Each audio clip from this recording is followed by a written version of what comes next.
মঙ্গলাহাটেও পুলিশের উচ্ছেদ অভিযান। হকারদের হঠাতে লাঠি উঁচিয়ে তারা পুলিশ ও কেন্দ্রীয় বাহিনীর। সপ্তাহের প্রথম দিনেই থমথমে হাওড়া ময়দান। রাজ্য জুড়ে হকার উচ্ছেদের নামে চলা বুলডোজার নীতি কি আদৌ अच्छे দিনের উদাহরণ, নাকি উচ্ছেদ উৎসবের আড়ালে লুকিয়ে রয়েছে কর্পোরেট তোষণের রাজনীতি? এর ফলে কি আদৌ সাধারণ মানুষের স্বস্তি আসবে, না আরো চেপে বসবে কর্পোরেট কালচার? রাজ্যের অর্থনীতিতে এই হকার উচ্ছেদের ফলে কোনো গভীর অর্থনৈতিক সংকট নেমে আসবে না তো? বিকল্পের হদিশ না দিয়ে হকারদের হাতে মারার চক্রান্তের বিরুদ্ধে গর্জে উঠছে জনতা।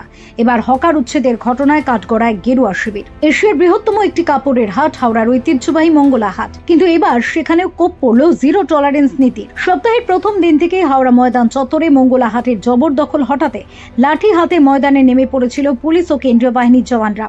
আসলে জবরদখল হটানোর নামে লাঠি উঁচিয়ে তাড়া করছিল কেন্দ্রীয় বাহিনী আর পুলিশ। হ্যাঁ, ডাবল ইঞ্জিন সরকারের স্বপ্ন দেখানো দল কিংবা ক্ষমতাবর্গী প্রশাসন এভাবেই গরিবের পেটে লাথি মারতে লাঠি হাতে ময়দানে নেমে পড়েছে। বলা ভালো, যে মানুষগুলি রবি থেকে মঙ্গল একটু দুপয়সা আয়ের মুখ দেখত, আজ তাদের অপরাধী বানিয়ে দেওয়া হয়েছে। স্থানীয় সূত্রে জানা গিয়েছে, নিয়ম মতো সপ্তাহে মাত্র একটি দিন অর্থাৎ শুধু মঙ্গলবারই এই মঙ্গলা হাট বসার কথা, কিন্তু বিগত কয়েক বছর ধরে রাজনৈতিক প্রভাব ও এক শ্রেণীর নেতার মদতে এই হাটের বহর রবি থেকে মঙ্গলবার টানা 3 দিন পর্যন্ত গড়িয়েছিল। সেই মতো রবিবার গভীর রাত থেকেই রাস্তার উপর বসে যেতেন ব্যবসায়ীরা, যা চলত মঙ্গলবার দুপুর পর্যন্ত। এর জেরে হাওড়া জেলা হাসপাতাল, জেলা শাসকের অফিস চত্বর, হাওড়া গার্লস কলেজের সামনে চার্চ রোড এবং বঙ্কিম সেতুর নিচের ফুটপাত ও রাস্তা পুরোপুরি বন্ধ হয়ে যেত। পাশাপাশি তীব্র যানজটের কারণে বছরের পর বছর ধরে চরম ভোগান্তিতে পড়তে হতো নিত্যযাত্রী থেকে শুরু করে রোগী ও সাধারণ মানুষকে। ফলত প্রশাসনের তরফে গত সপ্তাহে মাইকিং করে সাফ জানিয়ে দেওয়া হয়েছিল, রাস্তা বা ফুটপাত জবরদখল করে কোনোভাবে হাট বসানো যাবে না। কথা মতো গত রবিবারও পুলিশ কাউকে বসতে দেয়নি, কিন্তু সোমবার সকাল হতে সমস্ত নিষেধাজ্ঞা উড়িয়ে বিপ্লবী হরেন ঘোষ সরণির বিভিন্ন জায়গায় ফের জড়ো হতে শুরু করেন নাছোড়বান্দা ব্যবসায়ীরা।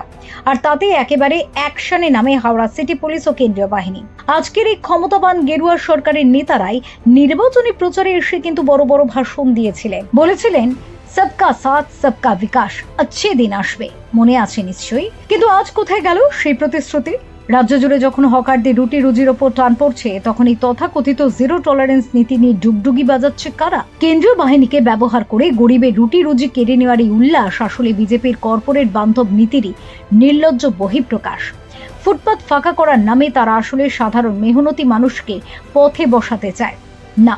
এই ক্ষত শুধু হাওড়ার নয়, বিগত প্রায় 1 মাসে রাজ্যের কোনায় কোনায় রেলের জমি বা কেন্দ্রীয় প্রকল্পের নাম করে যেভাবে হকার উচ্ছেদ চলছে, তার পিছনে রয়েছে এক গভীর চক্রান্ত।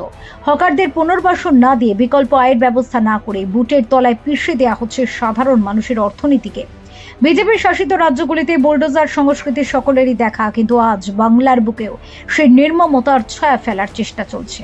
আর সেই কোপে এবার একটি ঐতিহ্যবাহী হাটও পড়ল, যেটি স্রেফ যানজটের অজুহাতে এভাবে ধ্বংস করে দেওয়ার চেষ্টা চলছে। আচ্ছা, বিজেপি নেতারা কি পারবেন এই পরিবারগুলির মুখে অন্ন তুলে দিতে, নাকি তাদের কাজ শুধু বড় বড় শপিং মল আর কর্পোরেটদের জায়গা করে দেওয়ার জন্য গরিব হকারদের রাস্তা থেকে ঝেঁটিয়ে বিদায় করা?